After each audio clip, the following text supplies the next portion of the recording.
We all like to believe that we're kind, just, and incapable of cruel or inhumane acts.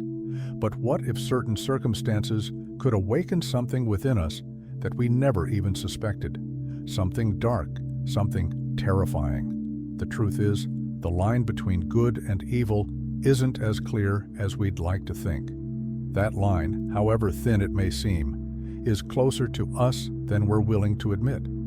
We live in a world where tough choices, extreme situations, and powerful influences can turn even the best intentions into actions we could never have imagined. Today, we'll explore this unsettling but vital reality. Let's delve into the depths of human nature, uncover what drives us to cross that line, and, more importantly, how we can resist it. Have you ever thought that your morality, the compass guiding your actions, might be as pliable as a leaf in the wind? What defines us as good or bad isn't as straightforward as it seems. Our morality, which we often view as an unbreakable fortress, can collapse in seconds.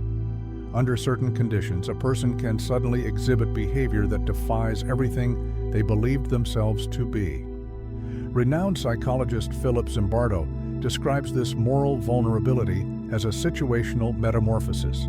He argues that we're not static beings. We're shaped by context, environmental pressures, and above all, the narratives we craft to justify our actions. Consider the case of Ivan Frederick, an American soldier who, before serving at the infamous Abu Ghraib prison, was an ordinary man with strong principles. He loved his family and believed he was serving his country honorably. Yet, in an environment where violence was normalized and moral boundaries vanished, he became a participant in unimaginable cruelty. Was he inherently evil, or was he shaped by his surroundings? Context can create a chasm between who we are and how we act. This fragility is vividly illustrated by the famous Stanford prison experiment. In just a few days, mentally healthy students playing the roles of guards and prisoners turned a simulation into a nightmare. The guards, empowered and shielded by their uniforms, began to humiliate and abuse the prisoners. Ordinary people crossed a moral line. If you were in their place, would you have acted differently? This vulnerability isn't confined to extreme situations. Everyday decisions reveal how context influences us, even when we don't realize it. Have you ever taken something that wasn't yours, dismissing it as trivial? Or laughed at a cruel joke just because everyone else was laughing? These small acts are the first steps toward a moral abyss. This brings us to a critical question. To what extent do our actions reflect our true selves? And to what extent are they products of our environment? Context doesn't just influence, it transforms. So, how do we resist this invisible but powerful force? Can we prepare ourselves to withstand circumstances, or are we doomed to go with the flow? Why do we obey? It's a simple question, but the answer exposes a disturbing facet of human nature. From childhood, we're taught to respect and obey authority figures, parents, teachers, leaders. This obedience often forms the foundation of social order. But what happens when authority demands something that clashes with our values?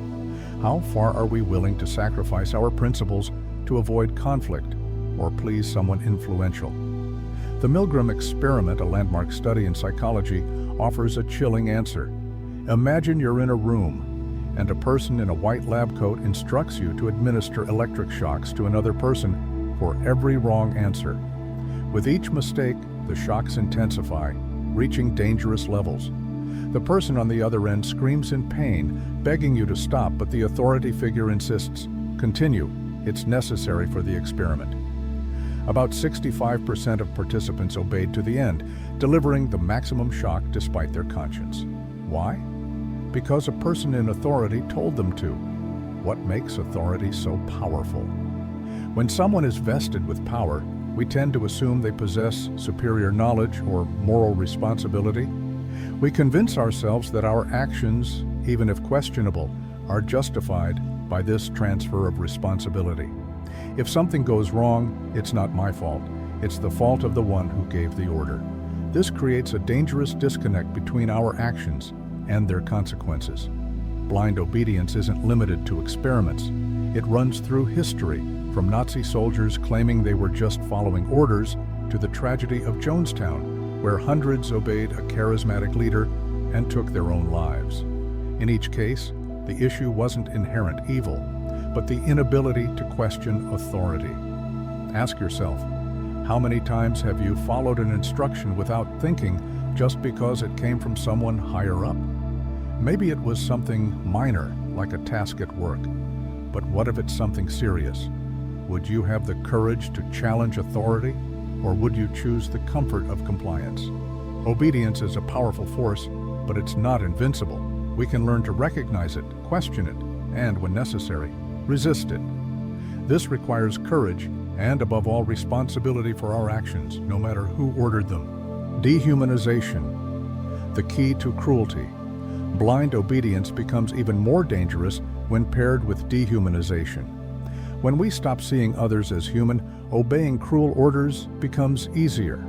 Dehumanization, a process as old as humanity itself, turns another person into something less, unworthy of compassion. When we view people as objects, threats, or numbers, unthinkable acts become justified, even routine. Dehumanization starts with language. Labels reduce the complexity of a human being to a single negative trait. In Nazi camps, Jews were called rats. During the Rwandan genocide, Tutsis were labeled cockroaches. These words didn't just describe, they reshaped reality, enabling people to turn a blind eye to atrocities or take part in them. This isn't confined to historical tragedies. Dehumanization happens daily, in small ways. Think about how certain groups in society are labeled lazy, thugs, parasites. These labels create emotional distance, a moral gap that lets us ignore or justify others' suffering. Have you ever used or accepted such labels without questioning them? Psychologist Albert Bandura conducted an experiment demonstrating the power of dehumanization. He asked students to punish another group. Before starting, some heard derogatory descriptions of the group like animals. The result? Those who heard the labels imposed harsher punishments. A single word was enough to erode empathy and justify cruelty. In online spaces, dehumanization thrives. Anonymity and distance let people say things they'd never say face-to-face. The person on the other side of the screen isn't human, just an avatar, a profile. This digital dehumanization creates a perfect environment for bullying, hate, and harassment. Have you ever contributed to this cycle, even unknowingly? Dehumanization is insidious because it doesn't require hatred, just the failure to see another's humanity. But there's a way to fight it. Bring what's hidden into the light. Remember that every person is more than a label. Each has a story, complexities, a life. Empathy is a powerful weapon against dehumanization, but it takes effort. The ability to look beyond appearances and hear what lies behind words. Losing accountability. Dehumanization is amplified by another factor, the loss of personal accountability. When we believe our actions have no consequences, or that we're shielded by anonymity, evil can flourish. Why do some people commit unthinkable acts without guilt? The answer often lies in the disconnect between their actions and the outcomes. When we think we won't be held accountable, our morality, usually a reliable guide, starts to unravel. This shows up in situations of anonymity or in groups where responsibility is diluted. A classic example is crowd behavior. People who would never smash a window or loot a store alone may join in acts of vandalism in a mob. Why? The sense that no one will know it was me creates a space where empathy and conscience are easily ignored. Philip Zimbardo illustrated this with an experiment involving an abandoned car. In the Bronx, a high-crime area at the time, the car was wrecked within hours. In Palo Alto, a middle-class neighborhood, it remained untouched. The difference? In the Bronx, anonymity guaranteed impunity. In Palo Alto, the likelihood of being recognized curbed destructive behavior. The same logic applies online. Shielded by avatars and pseudonyms, people say and do things unthinkable in the real world. This phenomenon, known as online disinhibition, makes cruel comments, threats, or lies feel inconsequential. They don't seem real, but their impact on others is very real. Have you ever considered how your words affect those on the other side of the screen? Another factor is the diffusion of blame. In hierarchies or large groups, people think, "I only did my part. It's everyone's responsibility."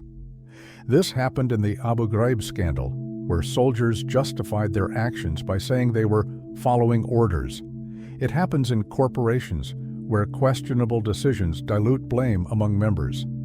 When no one is fully guilty, everyone becomes complicit. How do we counter this? The answer lies in awareness. Taking responsibility for our actions, even when no one seems to be watching, is an act of courage. It requires rethinking orders and the stories we use to justify our choices. Conscious choice. When everything pushes us toward cruelty, salvation lies in conscious choice. Resisting evil isn't a matter of luck or talent. It's a skill we develop daily through small acts that affirm our humanity. Conscious choice demands courage, as it often means going against the current.